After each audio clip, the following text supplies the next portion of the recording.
감사합니다. 예수님은 그 요한복음 3장에서 그 니고데모와 대화를 나누신 것처럼 오늘 본문에서 다시 한번 대화를 나눴습니다. 그런데 그 대화 상대가 니고데모와는 너무나도 대조적입니다. 니고데모는 유대인 남성이고 또 바리새파 사람이고 산헤드린 이외의 일원이었습니다.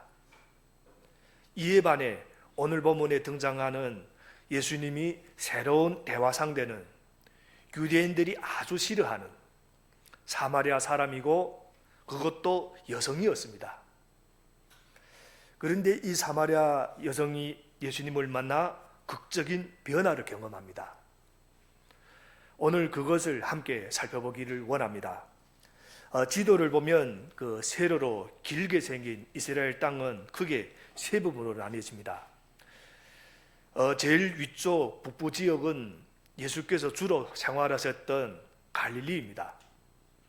그리고 제일 밑쪽 남부 지역은 이스라엘 수도인 예루살렘이 있고 또 예수께서 태어나신 베들레헴이 있는 유다입니다.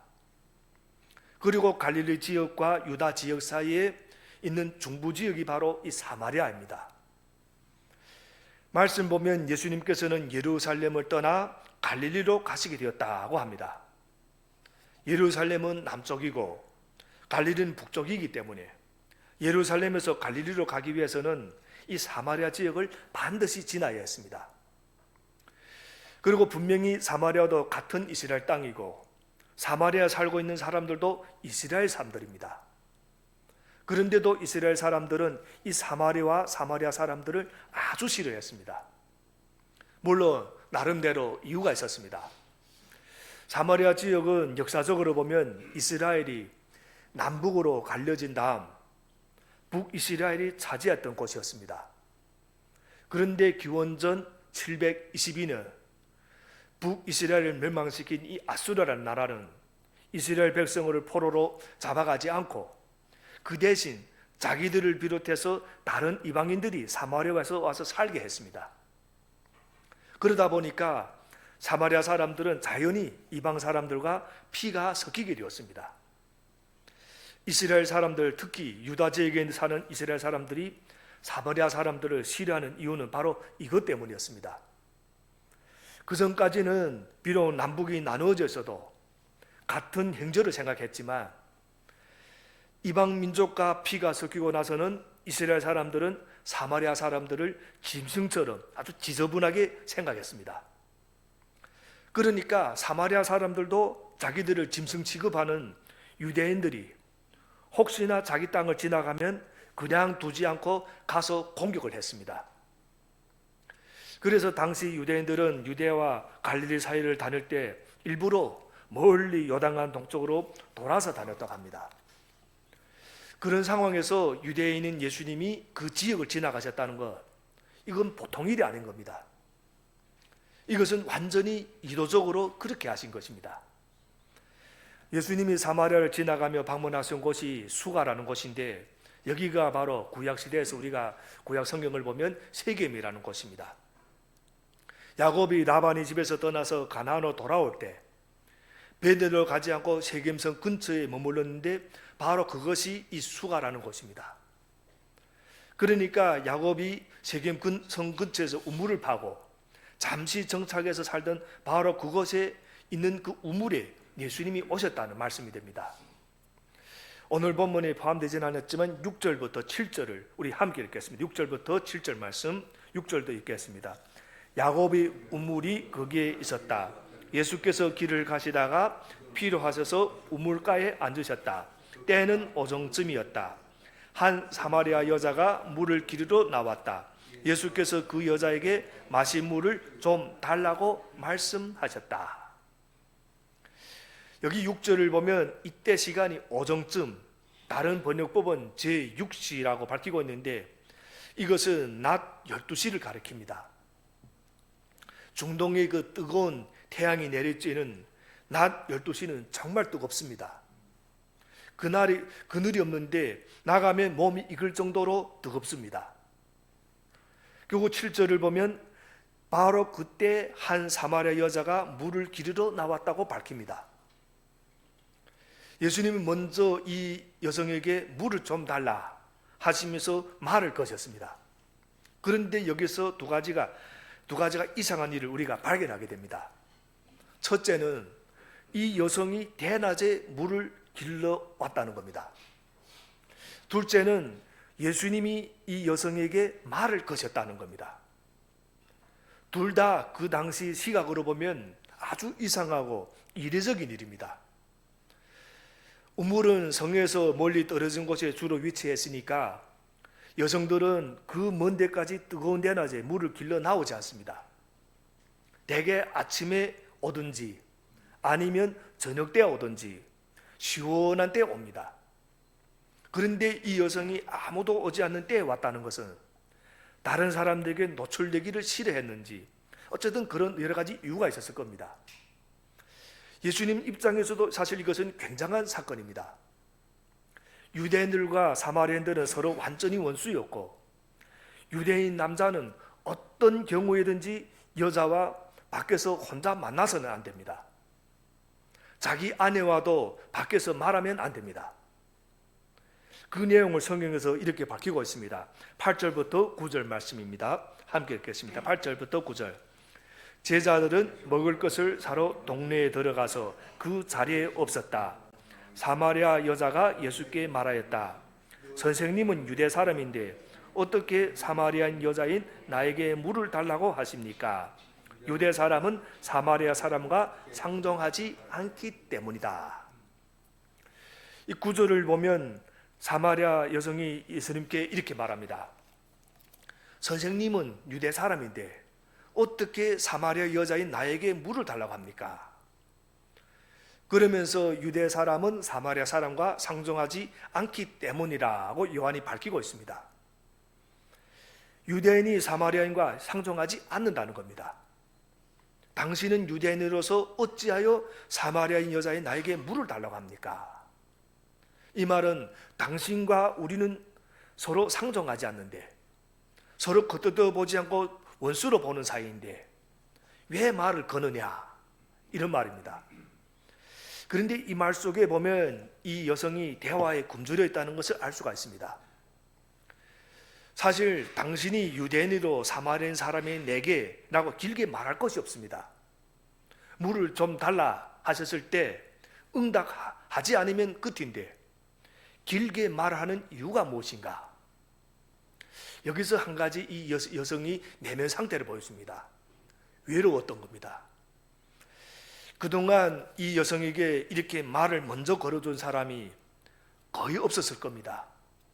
외로운 사람, 소외된 사람이 가장 고마워하는 것 중에 하나가 이렇게 먼저 와서 말을 걸어주는 겁니다.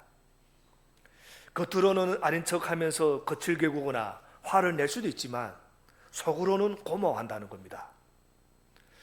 여성이 겉으로는 당신은 유대 사람인데 어떻게 사마리아 여자에게 나에게 물을 달라고 하는가 라고 하지만 속으로는 고마웠던 겁니다. 예수님처럼 먼저 찾아와서 말을 건넨다는 것, 관심이 있다는 말입니다. 그리고 놀랍게도 예수님은 물을 가지고 이야기를 시작하십니다. 이 여성은 물을 길러온 사람이기 때문에 물을 매개체로 삼아서 예수님이 이야기를 시작했다는 겁니다. 여러분, 예수님은 누구에게나 눈높이에 맞게 복음을 전하셨습니다. 지금 이 여성에게 물을 달라고 해놓고서는 오히려 거꾸로 이야기를 하십니다. 다른 이야기. 10절을 보면 예수님께서 이 여자에게 이렇게 대답하십니다. 10절도 우리 함께 읽겠습니다. 10절. 네가 하나님이 선물을 알고 또 너에게 물을 달라는 사람이 누구인지를 알았더라면 도리어 네가 그에게 청하였을 것이고 그는 너에게 생수를 주었을 것이다. 지금 이 여성에게 물을 달라고 해놓으시고는 오히려 거꾸로 이 여성이 이해할 수가 없는 이런 말을 하십니다. 네가 하나님의 선물을 알고 또 너에게 물을 달라는 사람이 누구인지를 알았더라면 도리어 네가 그에게 청하였을 것이고 그는 너에게 생수를 주었을 것이다. 여기서 예수님은 지금 자신이 단순한 유대인 남성이 아니라고 밝히고 있는 겁니다. 그래서 유대인 남자라는 이 문화적, 역사적 한계를 초월하는 존재라는 것을 암시합니다. 예수님은 유대에 속한 분이 아니라 하나님께 속한 분이라는 걸 말합니다. 하나님이 선물이라고 합니다. 그리고 예수님이 여성에게 물을 달라고 하신 것은 사실 이 여성에게 완전히 다른 새로운 차원의 물을 주시기 위해서 이 대화의 통로를 여시기 위함이었습니다. 이 여성이 이해할 수 있도록 물이라는 것으로 대화를 하신 것뿐이었습니다. 11절부터 12절 말씀도 우리 함께 읽겠습니다. 11절부터 12절 말씀. 여자가 말하였다. 선생님, 선생님에게는 두레박도 없고 이 우물은 깊은데 선생님은 어디에서 생수를 구하신다는 말입니까? 선생님이 우리 조상 야곱보다 더 위대하신 분이라는 말입니까? 그는 우리에게 이 우물을 주었고 그와 그 자녀들과 그 가축까지 다 이 우물이 물을 마셨습니다. 이 사마리아 여성은 지금 이 상황이 이해가 안 된 겁니다. 자기에게 물을 달라고 한 사람이 오히려 생수를 주겠다고 하시는 겁니다. 그런데 이 사람은 물을 기를 두레박도 없는 겁니다. 우물은 또 아주 깊고, 그렇다면 도대체 어디서 생수를 구하여 주겠다는 말인지. 그때 당시 사마리아 사람들은 다른 동네 사람이나 다른 지방 사람이 몰려와서 우물을 마실까 봐 물을 기를 수 있는 두레박을 우물 옆에 놓지 않았습니다. 그래서 두레박을 가진 동네 사람들만 가지고 나와서 물을 기를 수 있게 해놓았습니다. 그러니까 지금 어떻게 하겠느냐고 물어보는 게 무리가 아닙니다. 도대체 어디서 생수를 구하여 주겠다는 말인지 이해가 안 가는 겁니다. 그때 예수님이 놀라운 말씀하십니다. 13절부터 14절 말씀입니다. 함께 읽겠습니다. 예수께서 말씀하셨다. 이 물을 마시는 사람은 다시 목마를 것이다. 그러나 내가 주는 물을 마시는 사람은 영원히 목마르지 아니할 것이다. 내가 주는 물은 그 사람 속에서 영생에 이르게 하는 샘물이 될 것이다. 여기까지 사실 보면 예수님과 이 여성 사이에는 대화가 사실은 이어지고 서로 다른 말을 하는 겁니다. 서로 이렇게 통하지 않습니다. 그런데 이 말씀이 너무나도 놀라운 대답인 겁니다. 예수님이 주시는 물을 마시면 영원히 목마르지 않을 것이며 그것을 마시는 사람 안에서 그 물은 영생에 이르게 하는 샘물이 될 것이다. 이거 아주 놀라운 말씀인 겁니다. 이제는 물을 가지고 영생으로 이야기 주제를 옮기십니다. 그러자 이 여성이 뭐라고 합니까? 15절 말씀 함께 읽겠습니다. 15절 말씀. 그 여자가 말하였다. 선생님, 그 물을 나에게 주셔서 내가 목마르지도 않고 또 물을 기르러 여기까지 나오지도 않게 해주십시오. 한 번 마시면 다시는 목마르지 않은 그런 물이 있다니까 그럼 자기에게도 달라고 합니다. 왜 그 물을 원하는가? 그 물을 마시고 영원히 목마르지 않으면 다시 이곳에 물길로 올 필요가 없기 때문입니다. 왜 물을 길러 오고 싶지 않았겠습니까? 사람들을 만나고 싶지 않고 그들과 엮이고 싶지 않고 그들로부터 피하여 조용히 숨어서 지내고 싶기 때문입니다. 이 사마리아 여성은 요즘 말로 말하면 희귀꼬물이 생활을 원하고 있는 겁니다.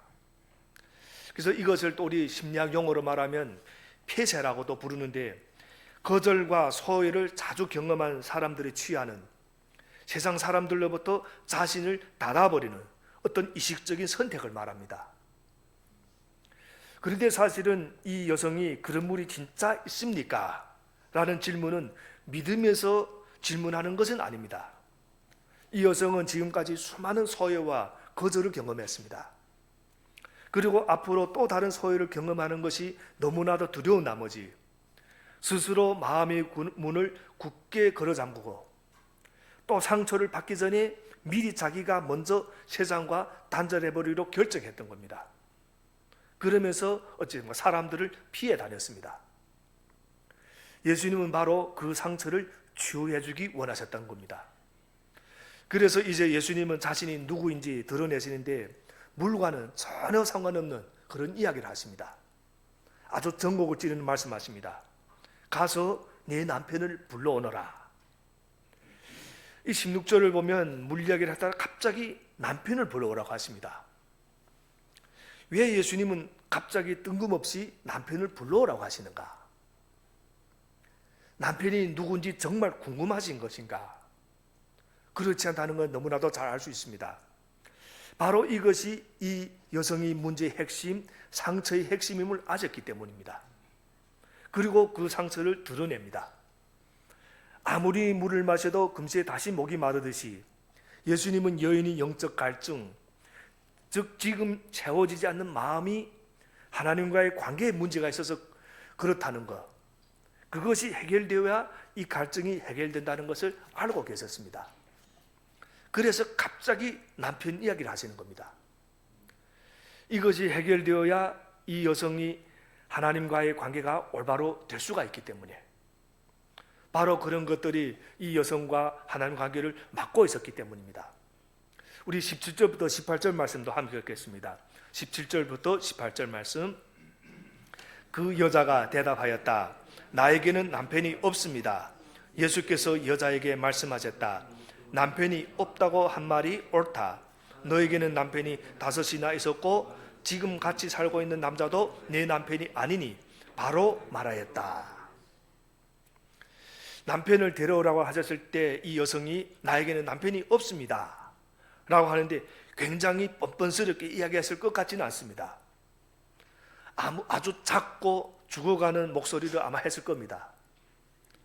얼굴이 아마 빨개지면서 그랬을 것 같습니다. 사람은 누구나 자기 상처가 드러날 때 당황합니다. 그런데 당황할 때는 그것을 가리려고 합니다. 그런 것을 가리켜서 또 심리학용어로 방어기제라고도 부릅니다. 방어기제. 이 여성에게는 과거에 남편이 5명이나 있었습니다. 또 지금 6번째 남자와 같이 살고 있는데 남편이 아니라 동거하는 그런 관계입니다. 그래서 그러한 일들은 숨기고 싶은 과거이고 죄책감과 수치심을 주는 일입니다. 그런데 처음 만난 유대인 남자가 물이야기를 하다가 갑자기 남편을 데려오러 하는 겁니다.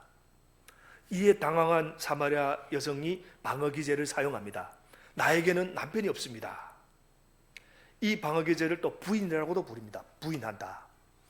생각이 나면 도저히 감당할 수 없는 괴로운 어떤 기억, 욕구, 충동이나 실제로 존재하는 대상을 없다고 부인하는 것을 말합니다.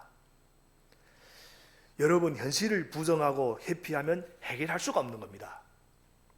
고통스러워도 우리가 현실을 인정하고 받아들일 때 이 치유의 문의가 열리는 겁니다.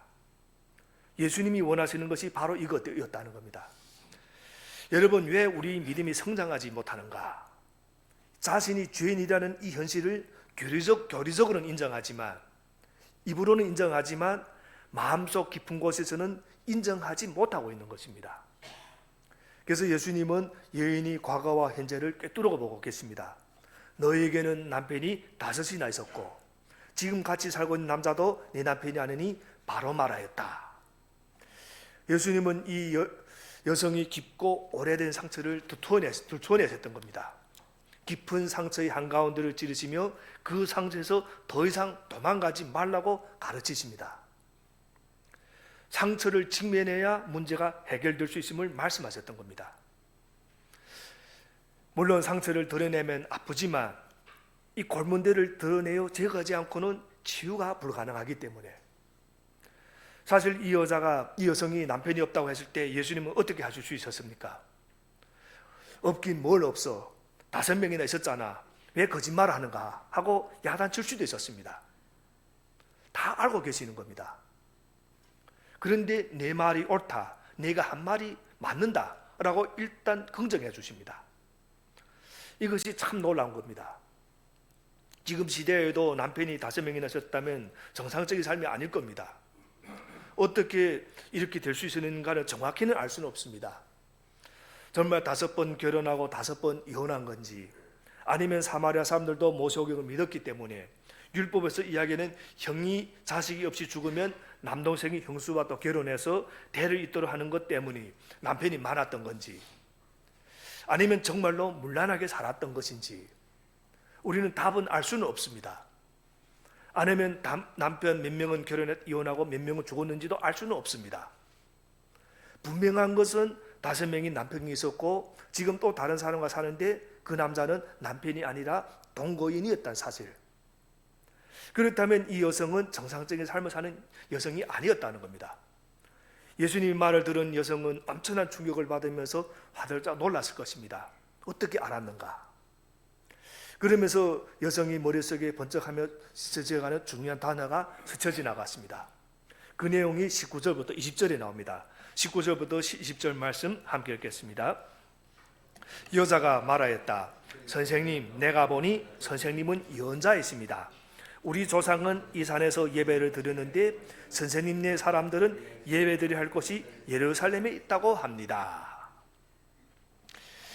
이 말씀을 우리가 두 가지 가능성을 가지고 해석할 수가 있습니다. 일단 여성은 자기 아픈 곳이 찔리니까 재빨리 화제를 다른 데로 돌린 것일 수 있습니다.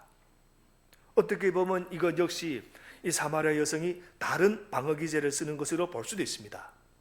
그것은 합리화라는 첫 번째 방어기제는 부인이라는 방어기제가 있습니다. 그리고 두 번째는 이제 합리화입니다. 자기를 보호하고 체면을 유지하기 위한 그런 것들. 자신이 현실은 남편이 5이나 있었고 지금은 또 다른 남자 살고 있는 복잡하고 이런 삶이지만 예언자라든지 예배라는 이 단어를 사용합니다.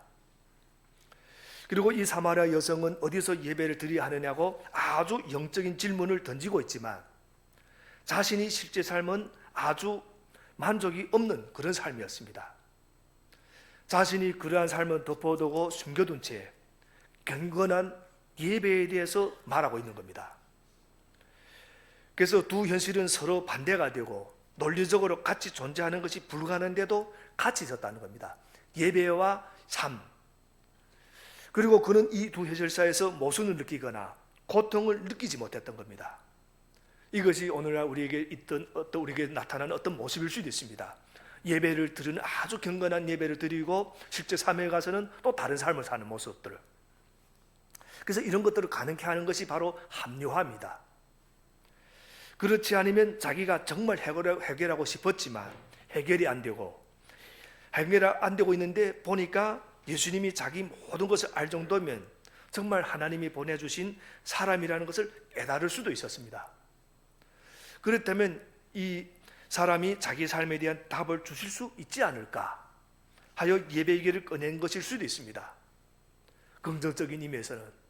그래서 자기 합리화와 깨달음 둘 중 어느 것인지 정확하지는 않습니다. 오늘 본문에서는.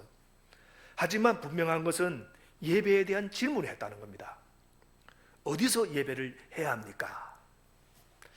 당신들 유대인들은 예루살렘 성전에서 예배한다고 하고 우리 사마리아 사람들은 이 산, 즉 그리심 산에서 사마리아 성전을 세워놓고 예배하는데 어디에서 예배하는 게 맞습니까? 이 질문에 대해서 예수님은 분명하게 대답하십니다. 21절부터 22절 말씀 함께 읽겠습니다. 21절부터 22절. 예수께서 말씀하셨다. 여자여, 내 말을 믿어라. 너희가 아버지께 이 산에서 예배를 드려야 한다거나 예루살렘에서 예배를 드려야 한다거나 하지 않을 때가 올 것이다. 너희는 너희가 알지 못하는 것을 예배하고 우리는 우리가 아는 분을 예배한다. 구원은 유대 사람에게서 나기 때문이다.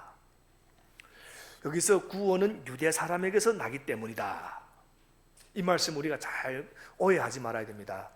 이 말씀은 유대인들의 어떤 우월주의가 아니라 구원이 유대인에게서 난다. 이 말씀은 예수님이 유대인으로 오셨으니까 자신에게서 난다는 의미로 보면 됩니다. 그러니까 예수님이 유대인입니다. 그러니까 구원은 유대인에게서 난다는 말씀은 예수님 자신에게서 온다는 의미로 보면 됩니다. 그런데 이 산에서 예배를 드려야 한다거나 예루살렘에서 예배를 드려야 한다거나 라고 하면 그 다음은 어떻게 나와야 됩니까? A도 아니고 B도 아니고 어디서 C에서 해라 이런 말이 나오는 것이 보통 합당한 말입니다. 그런데 여기도 아니고 저기도 아니도 하며 장소를 이야기하다가 갑자기 예배의 때를 말합니다. 시간을 말합니다.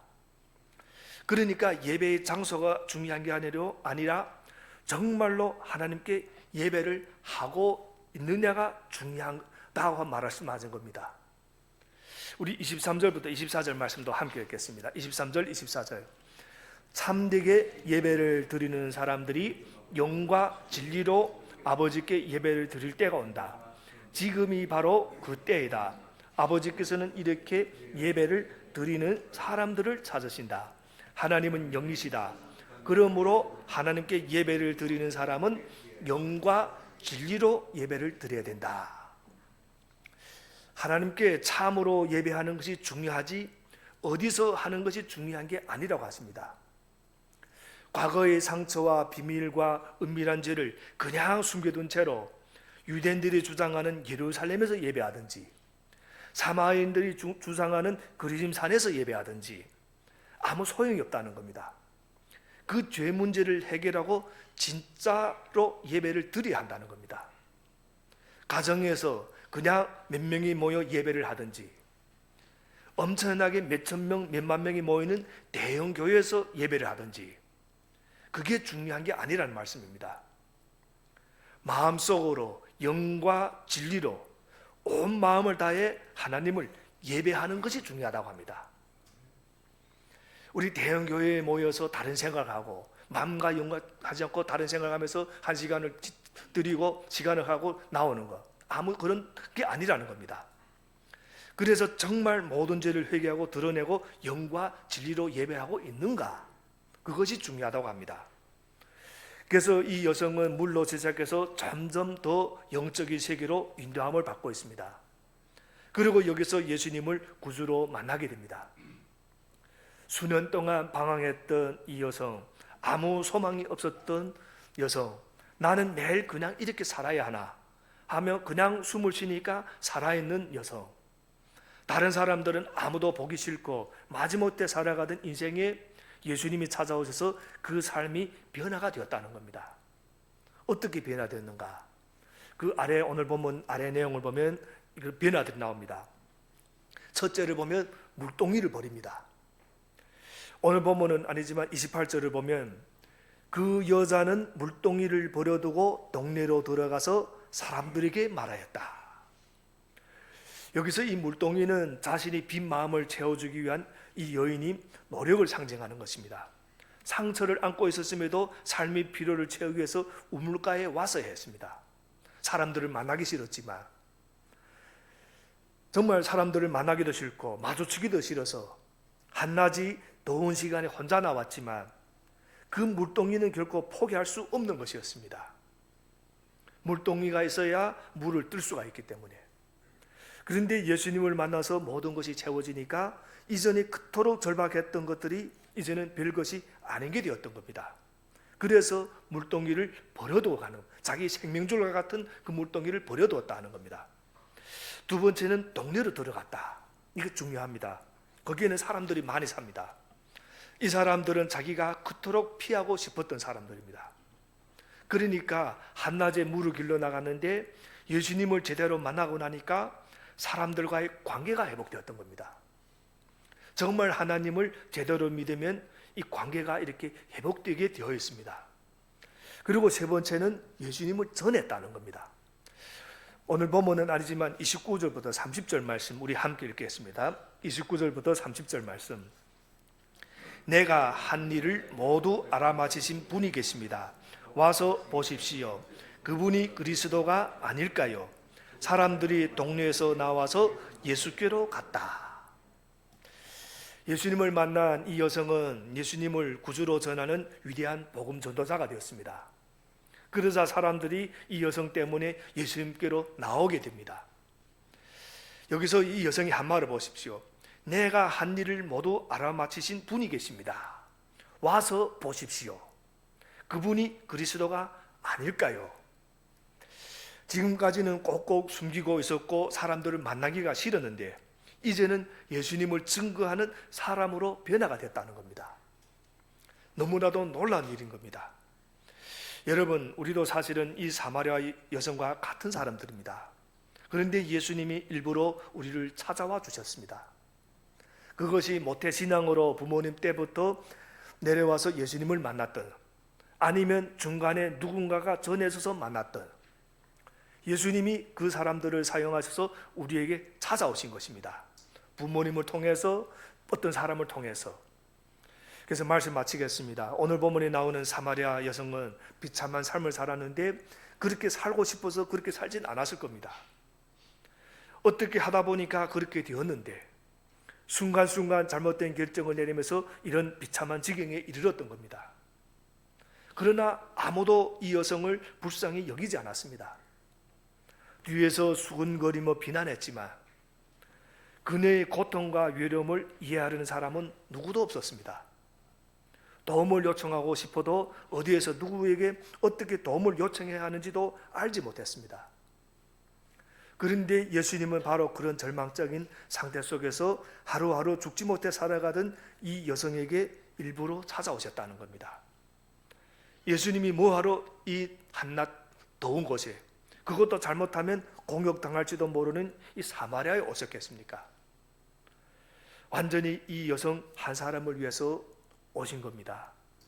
유대인들이 절대 지나가지 않은 사마리아를 가신 예수님은 이 지역 중에서도 수가, 즉 옛날 중심지로 세겜으로 가셨고, 또 하필 뜨거운 낮 12시에 가셨다는 겁니다. 바로 이 시간에 이 여성이 나오는 것을 알았기 때문에, 알고 계셨기 때문에, 그래서 그녀를 만나기 위해서 이곳으로 오셨다는 겁니다. 오늘도 우리 예수님은 목말라 하는 한 영혼을 불쌍히 여기시고 그들을 구원하시기를 원하고 계십니다. 우리 모두가 예수님이 그 마음을 본받아 목마른 영혼을 찾아 나갈 수 있는 저와 여러분이 되기를 주님 이름으로 축원합니다. 기도하겠습니다.